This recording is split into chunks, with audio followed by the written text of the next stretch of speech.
Hi there. Hi, this is Steve Kaufman here, the Linguist on Language blog, and I'm going to ramble again today. I'm going to talk about speaking and listening. Do we speak our way to fluency or do we listen our way to fluency? And those of you who follow this blog know that I'm a great fan of listening. I think the development of the MP3 player and all the different devices we have today has just made listening such a wonderful way to acquire knowledge and to acquire skills. Now, many people say they like watching movies and videos and they like watching stuff on their iPod, which is fine, but I'm more partial to listening. Today I was in my car for a good hour going to different meetings, and I was listening to a history of Sweden in Swedish. You know, I learned so much. Not only is it good for my Swedish, I learn about the history of Sweden. My car is my university lecture hall. Now, it is true that occasionally I tune out, but I also tune out when I'm in a lecture hall. So maybe I tune out more while driving, but I still pick up a lot of information.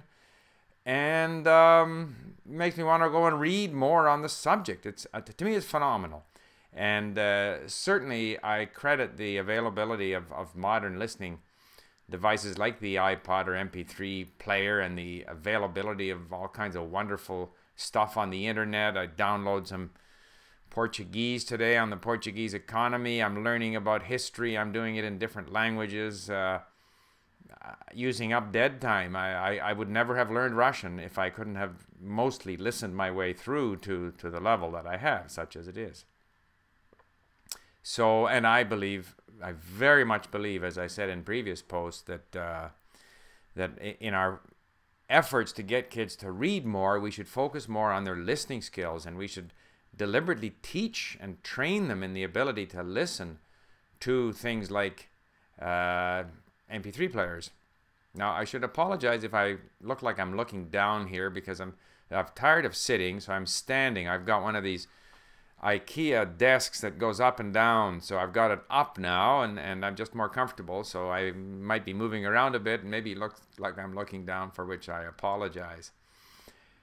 So, and of course, my approach to language learning is very much input-based. I see listening and reading as related. I've often said that if you haven't heard the words, it's more difficult to you know, learn them when you read, and so my language learning consists of a lot of listening and reading to the same content, and I believe we should do more of this in schools. Let kids listen to the story, then listen to a dialogue on it, listen to a variety of ways of talking about the content matter that we want them to learn. Let them listen to it often enough and they'll learn it faster, in my opinion, than if they're sat down in a classroom and someone has to explicitly try to explain to them. I even went as far as to suggest that they be taught how to run around the playground while listening to content that's relevant to their subjects at school, that this would get them a little more active and at the same time might increase the amount of stuff that they actually learn. So as I push input-based learning and input-based language learning, then I come across the output exponents. So I had my debate with Benny, the Irish polyglot, and with Vince of Street Smart. And they, of course, are much more in favor of output and speaking, which is fine. People have different... where I kind of find that their approach, let's say, a bit annoying is that they want to suggest that I'm only interested in reading and listening, that I am not interested in speaking. That's not true. I am very much interested in speaking. And when I have gone to learn a language, I feel that I've gotten to the speaking stage pretty quickly, that the listening has helped me. However, as I've said many times before, in order to speak well, you do need eventually to speak a lot. Make no mistake, you have to speak.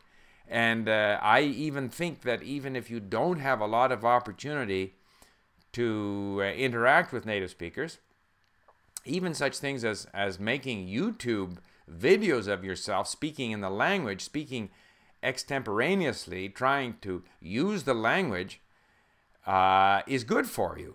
And probably then having to watch your own video, because you'll always, I mean, every time I make a foreign language video, I watch it again to see what I was like, and I invariably find that I made mistakes. So it's quite a good strategy if you don't have a lot of people around you to talk to.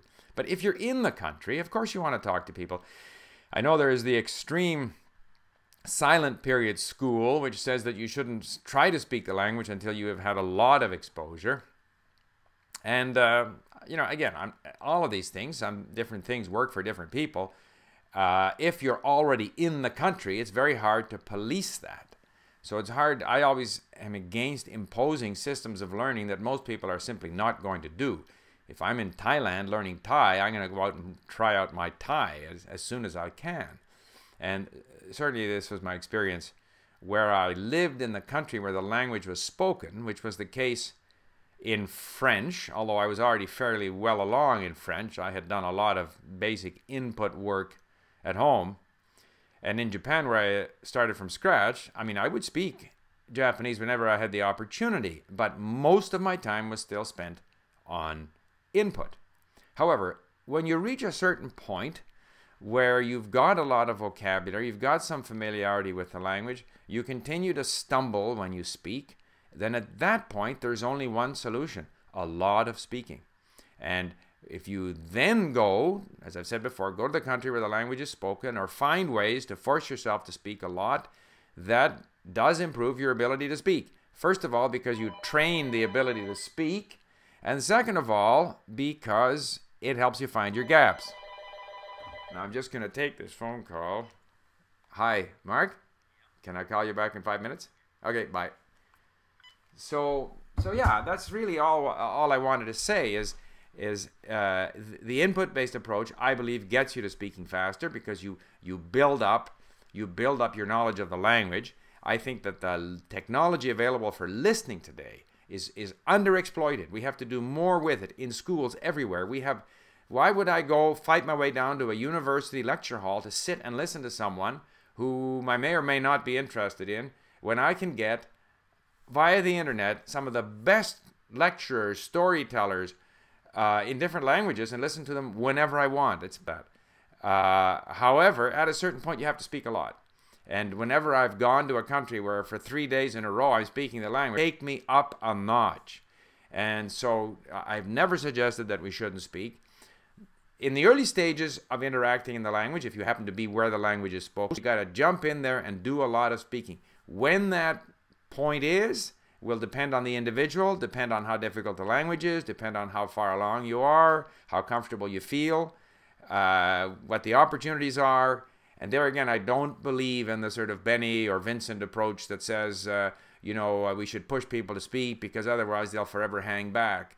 I don't believe that. I think that a lot of people who perhaps try to speak too early and are not successful, that can be quite damaging to their confidence. So far better that you take a little longer to build up your confidence and your vocabulary so that when you have the speaking opportunities, you are successful, and then you got to build on that and speak and speak and speak. So it's not listen or speak. It's a question of the opportunities, the question of your personal inclination, but you can achieve an awful lot just by listening. And the heavy input strategy that I propose is not, as Vincent and Benny suggest, because I'm only interested in literature and don't want to speak. In fact, I speak. I haven't heard Vincent speak. I presume he does. I've heard Benny speak in only one language, because the others he just read. I'm assuming that they are successful, but I have no proof that their approach, which is more sort of speak early, I have no proof that their approach is more effective in terms of getting there faster. So there you have it on listening and speaking. Thank you. Bye.